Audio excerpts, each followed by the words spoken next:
Oke. Jadi kita akan mempelajari mata kuliah apologetika, kemudian definisi dari apologetika berasal dari bahasa Yunani apologia yang secara umum berarti pembelaan. Nah, bentuk kata kerjanya yaitu apologiomai yang artinya memiliki yang memiliki arti melakukan suatu pembelaan.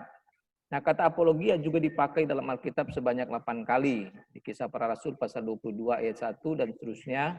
Sedangkan kata kerja apologiomai yang artinya membela muncul sebanyak 10 kali. Dalam Lukas pasal 12 ayat 11, pasal 21 ayat 14 dan seterusnya. Nah, apologetika adalah suatu studi untuk mempelajari bagaimana melaksanakan pertanggungan jawab, mempertahankan atau memberikan jawaban dari apa yang ia yakini dengan efektif. Apologetika melibatkan argumentasi penalaran intelektual yang berkenaan dengan wawasan dunia Kristen. Nah, John Frame dan Edgar C. Powell membaginya ke dalam 3 bagian, yaitu pertama pembuktian atau penunjukan. Kita bisa baca dalam 1 Korintus pasal 15 ayat 1 sampai 11. Nah, pembuktian artinya membuktikan kebenaran apa yang kita yakini, apa yang kita pahami. Ya kan? Terkait dengan pembuktian apa yang ada dalam Alkitab, apa yang kita yakini, mungkin saya mengambil satu contoh kematian ataupun kebangkitan Yesus Kristus, ya kan? Karena kelompok lain atau ada beberapa kelompok atau golongan atau keyakinan yang tidak mempercayai akan kebangkitan Yesus Kristus seperti itu. Nah, sekarang kita bagaimana caranya membuktikan?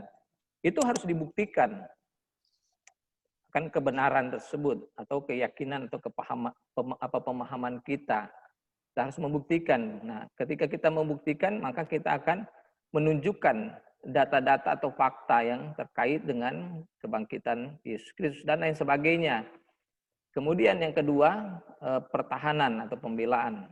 Jadi mempertahankan apa yang kita yakini ataupun yang kita pahami, ya kan? Supaya kita berada pada posisi sebagaimana pemahaman atau keyakinan kita. Yang ketiga adalah penyingkapan. Nah, kalau yang pertama itu pembuktian itu ya masih bersifat subjek. Artinya kita menunjukkan apa yang kita yakini, kita pahami, yaitu secara internal. Kita memberikan penjelasan secara subjek, sesuai dengan apa yang kita yakini. Walaupun juga kita bisa menunjukkan data-data secara eksternal untuk menunjukkan apa yang kita yakini atau yang kita pahami. Tetapi kalau ketiga ini lebih bersifat menyerang. Jadi orang yang mempunyai pemahaman atau orang yang mengajar atau punya pengajaran yang tidak sesuai dengan apa yang kita yakini atau yang kita pahami, maka kita menyerang. Menyerang dalam artian kita menyatakan bahwa hal itu salah, tidak benar, tidak sesuai dengan kebenaran. Nah, namun juga kita harus menunjukkan bukti apa yang dia yakini atau apa yang dia pahami atau apa yang diajari itu sesuatu yang salah. Itu sesuatu yang salah. Nah, sekarang silakan Bro Ibrahim yang tadi mau bertanya, silakan. Apa yang ingin ditanyakan? Tapi maaf ini kalau misalkan tata keluar kan ini ya, sebelumnya saya mau bertanya ini soal apa apologetika kan ini melibatkan argumentasi penalaran intelektual yang berkenaan dengan dunia Kristen. Nah, kalau yang kalau berbicara penalaran itu kan proses berpikir logis. Jadi menggunakan logika manusia. Bagaimana kita akan menghubungkan proses berpikir penalaran ini ke dunia Kristen, maksudnya ke bagian rohani. Makanya di Alkitab kan terkadang banyak hal yang di luar logika manusia. Makanya banyak hal yang terkadang orang tidak bisa jangkau dengan menggunakan logika. Jadi bagaimana orang akan gunakan apologetika ini di dunia Kristen? Jadi kan kalau orang mau jadikan ini mau melibatkan argumentasi penalaran, berarti orang melibatkan proses berpikir logis, maksudnya menggunakan logika manusia berarti kan.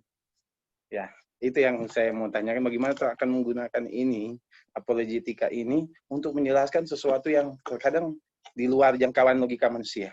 Terima kasih.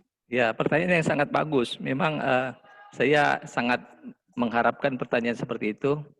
Walaupun saya belum pancing sebenarnya, tetapi sudah dapat ditangkap dengan baik terkait dengan apa yang saya sudah jelaskan. Jadi memang dalam berapologetika atau dalam apologetika itu sangat bertendensius kepada filsafat. Artinya ada pemikiran, ada penalaran secara logis. Jadi upaya yang dilakukan dalam apologetika itu adalah ingin memberikan penjelasan, ingin memberikan sebuah argumentasi dengan nalar yang secara kritis, dengan logika ini, ya kan? Tapi memang apologetika itu tidak juga mengabaikan atau menyisihkan peranan secara spiritual dalam hal ini Roh Kudus. Tetapi di dalam apologetika ini bagian yang ingin dikerjakannya adalah ini penalaran secara logis. Kira-kira paham ini? Jadi dalam apologetika juga dia membutuhkan peranan secara spiritual, yaitu Roh Kudus bekerja. Jadi ketika ingin membuktikan fakta kebenaran, maka kan data-data yang secara konkret yang disajikan dan disampaikan pada orang lain atau kelompok tertentu yang mempertanyakan atau meminta pertanggungjawaban apa yang kita yakini atau kita pahami. Nah, jadi tugas apologetika seperti itu. Tetapi apologetika juga menyadari bahwa hal tersebut itu tidak serta-merta dapat diterima. Tidak serta-merta dapat diterima dan dapat diafirmasi oleh orang yang bertanya atau meminta pertanggungjawaban. Nah, tetapi sekali lagi tugasnya apologetika seperti itu. Jadi ketika membahas hal yang mungkin itu merupakan di luar jangkauan logika, ya itu lain lagi tugasnya. Ya kan? Itu lain lagi tugasnya. Tetapi sejauh mana apologetika ini bisa berperan dalam konteks menyampaikan kebenaran, mengungkapkan atau menyingkapkan kebenaran, apologetika berperan dalam hal itu. Jadi dalam aspek secara logika. Walaupun begini, memang dalam apologetika nanti akan timbul semacam hal yang kontras, yaitu iman dan akal. Iman dan akal. Bagaimana ini iman dan akal ini? Apakah iman dan akal ini bisa berjalan bersamaan, ya kan? Ataupun juga akal dan tadi saya katakan akal dan spiritual atau yang natural dan supranatural. Bagaimana cara untuk dapat menyelaraskan atau mengharmoniskan kedua hal tersebut? Nah, tetapi sekali lagi yang ingin saya mau tegaskan bahwa dalam apologetika perannya adalah seperti itu. Jadi mempertanggungjawabkan dengan menggunakan argumentasi yang menggunakan nalar yang logis. Ya mungkin secara sederhana saya menggunakan kata filsafat Kristen. Filsafat ada pemikiran seperti itu.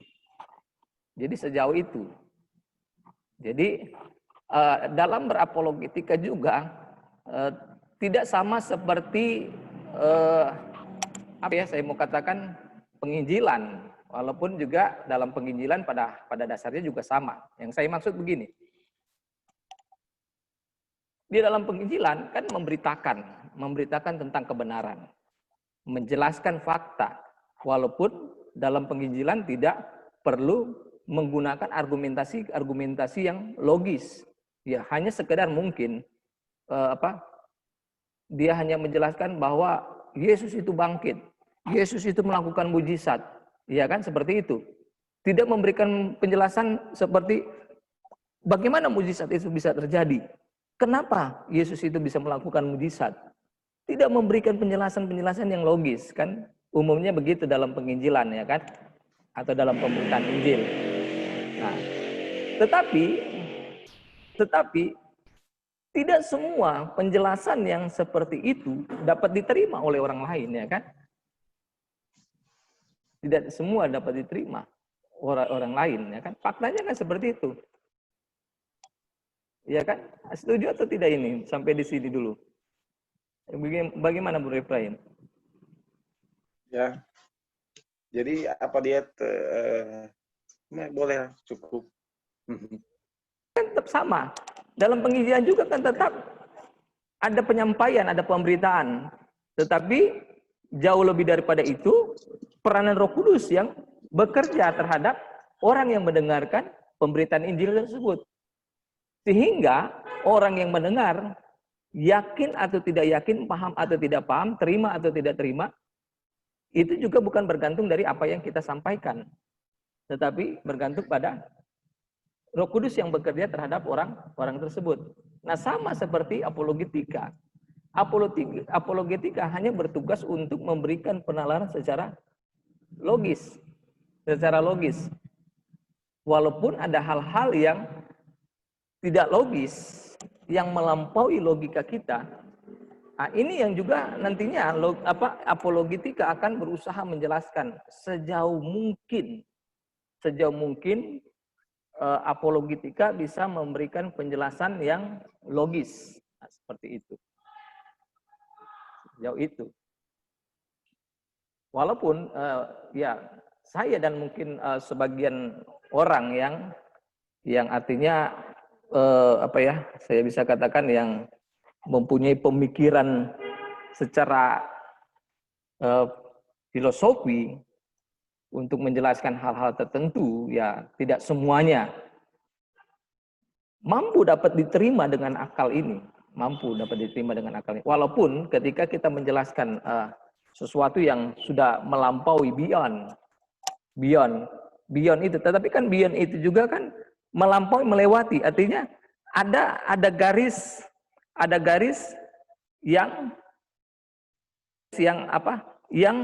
yang lewat daripada beyond itu. Artinya sejauh mana sesuatu yang melampaui itu dapat masuk atau berada pada titik atau pada posisi tersebut. Jadi hanya sebatas itulah yang bisa kita sampaikan, seperti itu. Iya kan?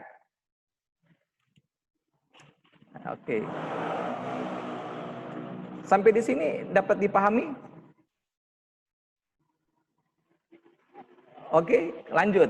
Nanti silahkan kalau ingin bertanya lagi. Nah, kemudian jadi dalam upaya untuk memberikan penjelasan atau memberikan satu pembelaan atau pembuktian atau penyerangan tersebut, kita tidak dengan serta-merta kita dapat memberikan penjelasan yang dapat diterima secara logis, karena kan pemikiran orang itu berbeda-beda, cara berpikirnya, paradigmanya, mindsetnya, latar belakang atau presuposisinya dia itu kan berbeda-beda. Nah, oleh sebab itu ada beberapa metode yang dikemukakan atau metode yang dikemukakan dalam apologetika. Nah, menjelang akhir abad 20, Stephen Bacon membuat suatu klasifikasi yang terbaru mengenai metode apologetika. Ia membagi metode apologetika yang ada dengan suatu kriteria pembeda yang disebut sebagai strategi argumentatif atau argumentatif strategi. Yang dimaksud dengan strategi argumentatif adalah tipe-tipe yang berbeda atau argumentasi dalam menyajikan kekristenan. Ini slide-nya ini terlihat ini. Slide ini terlihat atau tidak ini? Boleh mau angkat tangan? Ada? Terlihat? Slide-nya? Oh ya, oke. Lanjut. Nah, Cowan membagi apologetika ke dalam 5 metode utama, yaitu classical method, evidential method, cumulative case method, dan presupositional method, dan reform epistemologi method.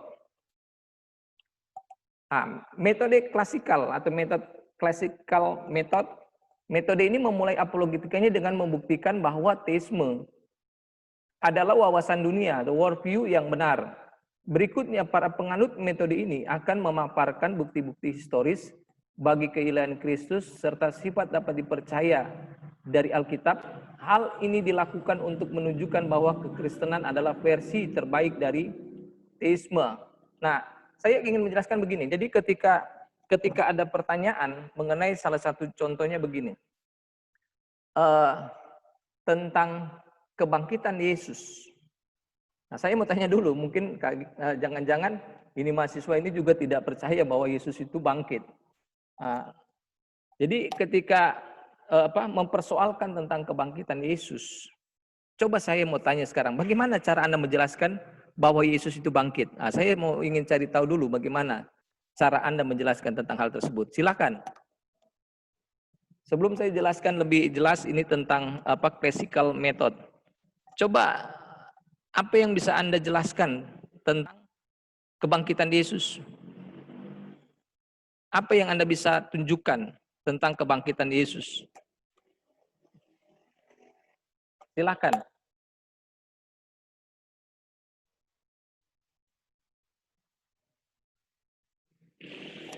Silakan. Pak Roni, Ibu Indri, Ibu Ipon, dan Bro Efraim, bagaimana?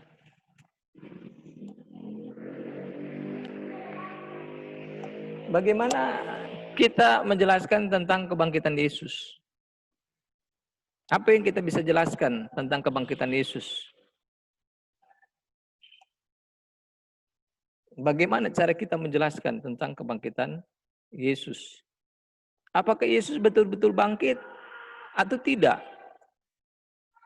Ya kan?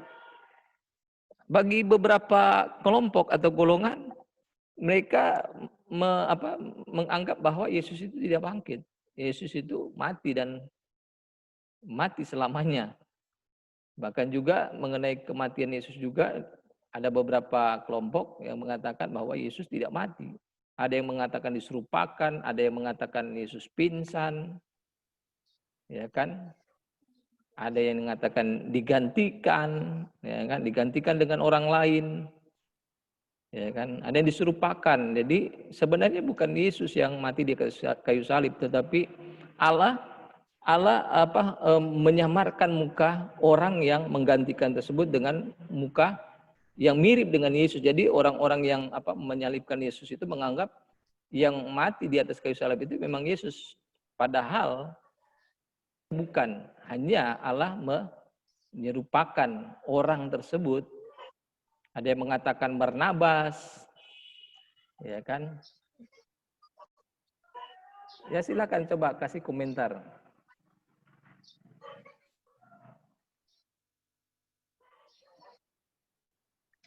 Nah, jadi saya ingin menjelaskan terkait dengan classical method atau metode klasikal. Jadi metode klasikal ini di dalam menjelaskan tentang seperti tadi tentang kebangkitan, maka dia akan menjelaskannya tentang eksistensi Allah. Ada yang tahu eksistensi keberadaan Allah. Jadi kaum klasikal method ini memulai penjelasannya dengan menjelaskan tentang keberadaan Allah, bahwa Allah itu ada. Mau tunjukkan Allah itu ada. Nah, bagaimana cara menunjukkan bahwa Allah itu ada? Nah, metode klasikal ini menjelaskan tentang wahyu umum dulu. Wahyu umum. Artinya hal-hal yang ada di dunia ini. Jadi dia akan menjelaskan pengetahuan secara umum bahwa dunia ini sangat besar, alam semesta ini sangat luas, dan alam ini memiliki keteraturan, ya kan? Nah ini kalau dalam kosmologi ini lebih kompleks menjelaskan tentang keteraturan alam semesta ini. Alam semesta ini berada pada posisi koordinat, kemudian ada benda-benda lain lagi yang ada di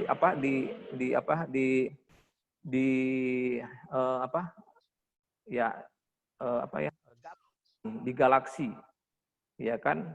akan berputar, bumi akan berputar, mengelilingi, mengitari, bulan juga akan berputar, tetapi tidak terjadi benturan. Nah, ini kan merupakan keteraturan, ya kan? Ini hanya salah satu bagian yang saya ingin jelaskan tentang keteraturan, ya kan?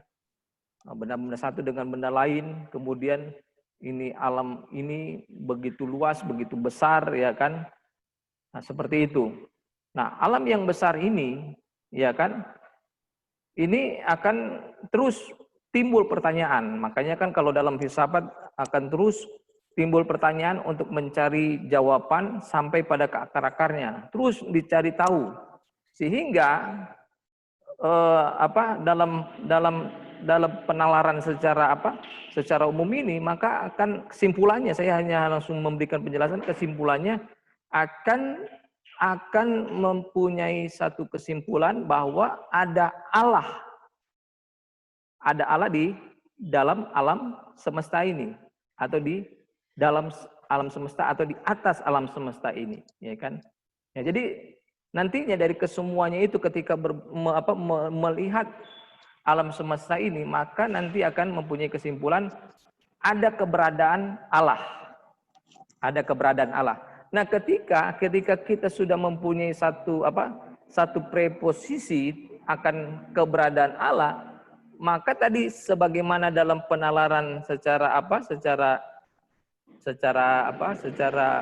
logis tersebut, maka dengan adanya keberadaan Allah itu, kita juga nantinya secara otomatis kita akan memahami bahwa Allah itu juga memiliki yang namanya sifat. Memiliki yang namanya sifat. Sifatnya itu diantaranya adalah maha kuasa. Ya kan, maha besar, maha tinggi, maha mulia.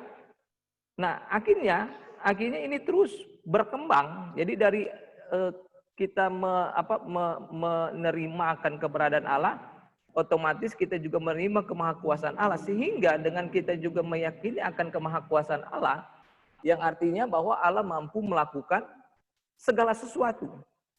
Segala sesuatu dapat dilakukannya. Ya kan? Segala sesuatu itu logis, artinya nyata, konkret. Dapat diterima oleh akal. Nah, sehingga nantinya ketika mengkaitkan dengan apa yang disampaikan oleh Alkitab, karena Alkitab merupakan wahyu umum, wahyu khusus. Jadi tadi saya akan ulang. Tadi menjelaskan dulu tentang wahyu umum. Setelah menjelaskan wahyu umum dengan berbagai argumentasi yang ada, menyimpulkan tentang keberadaan Allah, ya kan? Nah, nanti masuk kepada wahyu khusus Alkitab yang mencatat tentang keberadaan Allah. Nah, tadi saya katakan ketika membahas tentang keberadaan Allah, maka itu akan secara otomatis juga akan menjelaskan tentang sifat, diantaranya kemahakuasaan Allah dan lain sebagainya. Nah, Alkitab mencatat hal tersebut. Sehingga apa yang dikatakan Alkitab, tadi saya katakan sifat Allah. Sifat Allah itu benar. Dia benar. Dia tidak pernah keliru. Ya kan? Jika Allah memberikan pewahyuan secara khusus, yaitu Alkitab, maka apa yang disampaikan Alkitab itu merupakan benar. Kira-kira sampai di sini dapat dipahami? Apa yang dikatakan Alkitab itu benar.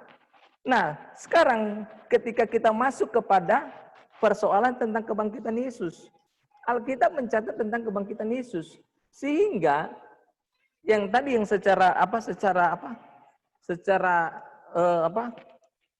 sistematis atau secara bertahap menjelaskan tentang keberadaan Allah tersebut, tentang kebenaran dan seterusnya, sehingga Alkitab kita terima sebagai kebenaran. Apa yang dikatakan Alkitab itu merupakan kebenaran. Ketika kita masuk pada pertanyaan atau persoalan tentang kebangkitan Yesus, maka apa yang dicatat yaitu tentang kebangkitan Yesus itu adalah benar. Nah, itulah cara daripada metode klasikal seperti itu. Begitupun juga yang lain, begitupun juga yang lain. Nah, namun Namun metode klasikal ini tidak bisa kita gunakan kepada semua orang atau kepada semua golongan. Berbeda-beda karakteristik dalam berhadapan dengan orang-orang tertentu. Jadi metodenya tidak bisa secara baku kita gunakan tentang hal tersebut. Jadi ketika pertanyaan-pertanyaan yang lain kemudian kita menggunakan dengan cara metode klasikal ini, maka itu tidak akan terlalu efektif kita bisa gunakan. Tetapi kepada orang-orang tertentu itu bisa diterima. Makanya nanti ada beberapa metode selanjutnya. Sampai di sini ada pertanyaan, silakan. Mungkin kurang jelas. Silakan kalau ada pertanyaan. Karena ini sangat penting sekali nantinya ketika kita berhadapan dengan orang-orang tertentu, ini juga bisa sangat efektif. Nah, ini khususnya bagi orang-orang yang mungkin punya dasar keyakinan yang sama seperti kita. Artinya yang mempercayai mujizat, kelompok-kelompok atau golongan tertentu yang mempercayai mujizat, ini sangat mudah kita gunakan metode ini. Nah, sekarang saya mau tanya, keyakinan apa atau pemahaman apa yang percaya akan mujizat? Golongan apa yang percaya akan mujizat? Atau agama apa yang percaya mujizat? Coba saya mau tanya.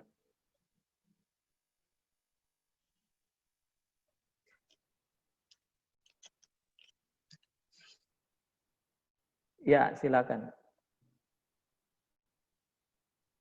Ya Islam, Yahudi, ya kan? Ya walaupun juga bentrok ketika kita memang ketika kita berhadapan dengan orang Yahudi, persoalannya bukan mereka tidak percaya akan kebangkitan, walaupun ada orang Yahudi ada yang namanya disebut dengan golongan Saduki yang tidak percaya kebangkitan, tetapi golongan Saduki ini terpengaruh oleh aliran-aliran tertentu. Jadi saya tidak masuk lebih jauh ke situ. Tetapi orang Yahudi itu percaya akan mujizat karena mereka mengalami mujizat. Namun ketika kita menjelaskan tentang kebangkitan Yesus, mereka tidak akan percaya. Walaupun kita menggunakan metode ini, mereka juga tidak percaya. Karena apa? Karena pada dasarnya mereka percaya bahwa Yesus itu adalah Mesias, ya kan? Tapi kalau golongan-golongan lain yang percaya mujizat, maka akan sangat mudah atau dapat diterima ketika kita menjelaskan persoalan-persoalan tersebut dengan menggunakan metode klasikal. Tetapi kalau ketika kita berhadapan dengan kelompok ateis, ini sangat sukar. Bisa juga terjadi, tetapi sangat sukar untuk kita jelaskan kepada mereka. Oke, sampai di sini ada pertanyaan. Mungkin saya tidak terlalu panjang dulu untuk sesi ini. Nanti dilanjutkan pada pertemuan berikut. Tapi kalau ada ingin bertanya, silakan. Ya mungkin pertanyaan Anda bukan sudah di luar dari penjelasannya, silakan, tidak apa-apa. Beberapa menit saja ke depan, silakan.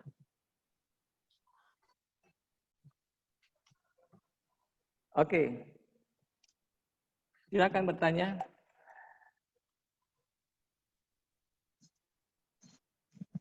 Tapi pertanyaan materi ini, maksudnya mata kuliah apologetika.